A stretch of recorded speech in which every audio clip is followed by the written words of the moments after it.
Bonjour, je m'appelle Baptiste Rorbasser, je suis enseignant, spécialiste des cristaux et conseiller bien-être avec les huiles essentielles de doTERRA. J'ai choisi de parler de cette marque en particulier car j'adhère à 100% à leur qualité et leur éthique. Dans cette vidéo, je vais vous présenter une huile essentielle qui gagne à être connue, la Tanésie bleue. Vous y découvrirez un peu de son histoire et des informations et témoignages sur son utilisation. Je tiens tout d'abord à préciser que je ne transmettrai ici que des informations générales. Chaque personne est responsable de son éducation à propos de l'utilisation des huiles essentielles. Selon votre besoin, je vous invite à vous tourner vers votre médecin. Les conseils que je donne dans ces vidéos ne remplacent en aucun cas l'avis, le diagnostic et le traitement recommandés par un professionnel de la santé. Bien, ceci étant dit, on peut commencer à parler de l'huile essentielle de Tanésie bleue. La Tanésie bleue est une plante annuelle à fleurs jaunes.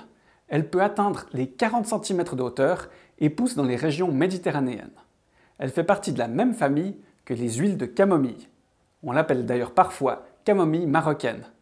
Elle est justement originaire du nord du Maroc et c'est là-bas, au Maroc, que doTERRA se fournit pour son huile essentielle.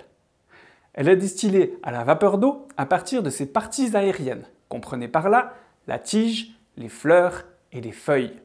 Bien que ces fleurs soient jaunes, son huile essentielle est de couleur bleue.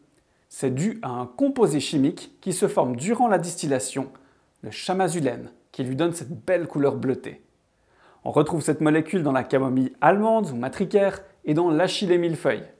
Si vous connaissez déjà les produits de doTERRA, vous aurez peut-être reconnu la présence de la Tanésie bleue et de la camomille matricaire dans la composition du Deep Blue et l'achillée millefeuille dans le Yarrow pomme. Passons maintenant en revue ses différentes propriétés. Au niveau physique, on dit que la Tanésie bleue serait très apaisante pour la peau. Des recherches qui vont dans ce sens disent qu'elle aiderait à diminuer l'apparence des imperfections sur la peau. Certains en ajoutent 1 à 2 gouttes dans leur lotion pour un massage régénérant après une journée intense ou une activité sportive ou physique. D'autres en rajoutent 1 goutte dans leur crème hydratante pour profiter de ses bienfaits pour la peau. Je trouve d'ailleurs qu'elle s'associe très bien avec le géranium, l'encens ou encore l'ylang-ylang. Attention toutefois de bien la diluer avec un corps gras, sinon vous risquez de constater qu'elle peut tacher la peau et les habits. C'est dû à sa forte concentration de chamazulène, cette fameuse molécule qui lui donne sa couleur bleue. D'autres études disent encore qu'elle soutiendrait les systèmes immunitaires et nerveux. Certains l'utilisent pour soulager leurs allergies cutanées et saisonnières, la Tanésie bleue étant réputée pour avoir des propriétés anti-inflammatoires et antihistaminiques.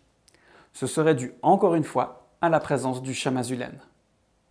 Au niveau émotionnel, la Tanésie bleue est utilisée pour garder le focus durant la journée. J'ai lu un témoignage dans ce sens. Une personne l'utilise en mélange avec de la lycée dans de l'huile végétale de coco fractionnée et applique ce mélange sur son gros orteil chaque matin. Elle a constaté être plus concentrée et plus inspirée qu'avant. Plusieurs personnes constatent d'ailleurs qu'elles sont plus motivées et inspirées en utilisant la Tanésie bleue chaque jour sur le gros orteil. Certains en ont même fait un challenge de 31 jours et témoignent de grands changements dans leur vie. Cette huile de Tanésie bleue aiderait également les personnes victimes d'autosabotage. Un livre propose d'en diluer 1 à 3 gouttes avec une huile végétale et de l'appliquer derrière les oreilles, sur les poignets et sur le plexus solaire et sous les pieds. Pour ce qui est des précautions d'usage, la prudence est de mise. On préconise uniquement la voie cutanée et de manière diluée. Elle peut être irritante pour les peaux sensibles. On évite complètement son utilisation chez les femmes enceintes et allaitantes ainsi que chez les enfants de moins de 6 ans. Voilà, vous connaissez maintenant, je l'espère, un peu mieux cette merveilleuse huile bleutée. Maintenant, à votre tour d'en profiter et de la découvrir selon votre besoin ou envie. N'hésitez pas à partager également vos expériences dans les commentaires, c'est tellement enrichissant de découvrir de nouvelles manières de profiter des huiles. Si vous souhaitez en savoir plus sur les huiles essentielles de doTERRA, sur la possibilité de profiter de ces merveilles ou carrément l'envie de devenir revendeur et développer une activité professionnelle, vous retrouverez sous la vidéo les différents liens nécessaires. Voilà, je vous remercie de m'avoir suivi et je vous dis à très bientôt pour la présentation d'une nouvelle huile essentielle. Bye bye.